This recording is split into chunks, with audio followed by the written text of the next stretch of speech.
Talking about the Snarky Cats set from Stampers Anonymous. Now, if you didn't know, we have teamed up with Stampers Anonymous, Ideology and Ranger Inks to provide some of those wonderful products for you. And they work so well with the Tim Holtz dies and folders. Hopefully we're going to prove that in a second. So I'm going to show you a make that I'm doing with the Snarky Cats. Now, before we do, I just want to introduce you to the stamps. Here they are. Now, Snarky, obviously, sarky, sarcastic, call it what you will, comes from these wonderful sentiments which kind of match the cats as well. Really, really cool. If you're a cat lover, if you know a cat lover, it's an ideal card. And then, secondly, we have a set of framelits. Now, in this framelit set are all the dies that you will need to crop these stamps perfectly, and also we have bits for sometimes for the head. You can cut around the head, you can cut around the eyes and nose, so you can build them up, you can make them more dimensional. Let's put those off to one side just a second, and I'm going to show you some of the makes that I've done using these. So there we have it. In my defense, I was left unsupervised. And that's lovely, the way that he's actually hanging off the card there. Then again, Ranger Inks coming in here for that lovely background. Another backgrounder. Now, all of these have been watercolored, but I actually applied the color using Distress Inks. Josh has done a great video showing those techniques, so check that out by all means. It's absolutely fantastic.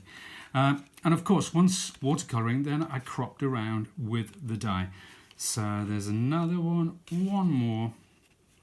And finally, one of my favourites, this one. I like that kind of crazy cat.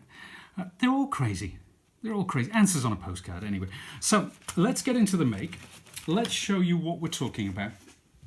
And I want to show. So this is one that I stamped earlier, obviously. And to crop that, all we need to do is to place the correct die, which I will find in a second. So you just place it over the stamped image like so, and then you can use Sizzix Maker's tape to ensure that that doesn't slip out of register. Then simply pass it through the machine and you will get something like this, hopefully. So these are the ones obviously which I've applied the Distress Inks, using them very much like watercolors to get the different colors. So that's the way of doing that, but I'm going to show you a slightly different technique today. And what I'm doing, I'm taking some stencil film. Now, if you're not familiar with stencil film, let me show you how it comes in the packaging. There are 10 sheets, it's A4 in size, and this is stencil film. Now, if you think of stencils as thick mylar plastic sheets, this is very different. This is for using with your favorite inks. So it's very thin, but, well, we'll get into why it's so cool in a second. What I'm going to do, I'm going to take this die, and I'll place it on there. But first of all, let's stamp the image on the card. So I have my cat here, and I'm going to apply some black ink to this. If you have a stamp platform, by all means use that. I'm just using a stamp block for the time being. So we're going to put that in place about there. Make sure you get even pressure. And there we have it. Wow, wonderful, really cool, really illustrative. If you're not handy with a pencil, then these are very much for you. And I've chosen one of the sentiments to go beneath that. And I'm going to apply that just at the bottom, like so.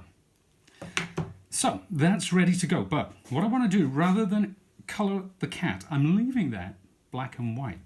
But what I'm doing is I'm taking the die which corresponds with our cat, and I'm cutting out some stencil film. Now let's take my big shot machine, and what I'll do, I'll take out the top plate, place die and film on the platform, and simply run that through. Let me turn around so Brandon can show you how that comes out of the machine there. Now, of course, when you cut stencil film, you're not only getting a stencil, i.e. that, but you're also getting this bit. Now that is a mask. So we've got a mask and a stencil. Then how you choose to use those from there on in, well, that's entirely up to you. But what I'm going to do today, I'm taking these and I'm going to apply some spray adhesive. Now, this is my chosen spray adhesive. Make sure you use semi-permanent, and I'm spraying into a cardboard box. So that's good to go. It's very high-tech, folks. So here's my mask, and here is this corresponding stencil, and of course they match perfectly because they cut from the same die. Now I'm going to place the mask over my cat. Make sure I get that in position. If it's teeny bit out, it doesn't really matter. It's about the effect that we're going for, and I shall use my stamp block just to make sure that that is firmly in place. Now what I'll do next is take some wonderful Ranger Distress inks, and I'm going to start off with a little Wild Honey. I know I always say this, but wonderful names, wonderful names. Well done, Mr. Holtz. Kudos to you, my friend. So we'll come in with the Wild Honey. We'll just blend that over the top. Now, stencil film, being as it is very smooth. So when you blend the inks over the top like this, it doesn't drag. Yes, you could cut it out of very thin copier paper, but it would drag. It would be a very, very, very different effect. So we'll come out this side as well with that lovely, rich, golden Wild Honey colour. Now, after that, ripe persimmon. Wonder what it tastes like together, Brennan. Persimmon and honey. Ever tried that one? No. There you go. Again, let me know, folks, if you've tried it. Now, ripe persimmon, wild honey, made to go together, if only in colour, maybe not on the plate. Now, another one for the mix. Picked raspberry. Raspberry, persimmon, wild honey. Could work. Give it a bash, folks. So this makes a lovely blend. It really does. So we've got that one coming, and maybe I'll bring a little more in here, just coming down to our phrase. Now, that's all done. But before I go anywhere else, I'm going to take my mask, my stencil rather, because what I'm going to do, I'm going to put this slightly offset. So that's going over, and you can see it's kind of to the right and down, to the right and down, and what hopefully, well, we'll see actually, we'll see what happens when I apply. This is weathered wood. This is something that definitely wouldn't go with those other colours, certainly not on the plate. Anyway, now I'm going, you can see where the card is picking up that colour. There we are.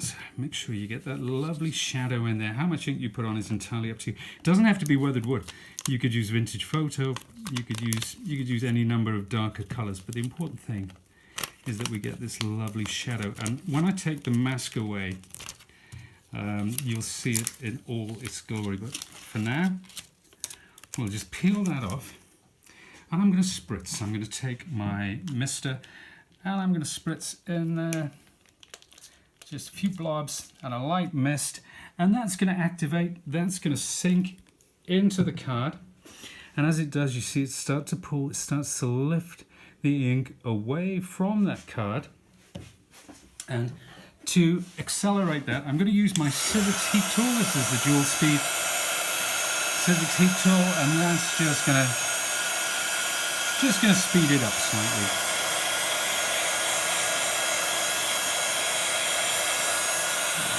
Let's work on the back so that it evens out some of the distortion in the card. Now, what I'm going to do next is just to pick up any extra, I'll take a piece of kitchen paper, and that's pretty much bone dry now. Now, another set from Stampers Anonymous. This is Faded Type. This is one of my favourite sets. I love this. Great for backgrounds. And I'm going to take this die, and I'm not going to use a stamp block this time because we're going more for effect rather than accuracy, but I'm stamping this with the weathered wood ink. There we are. That's all in place, and I'll take it. I'll just place it across the back like so. So that is the effect that I'm going for. Even if it weren't, I would tell you that anyway.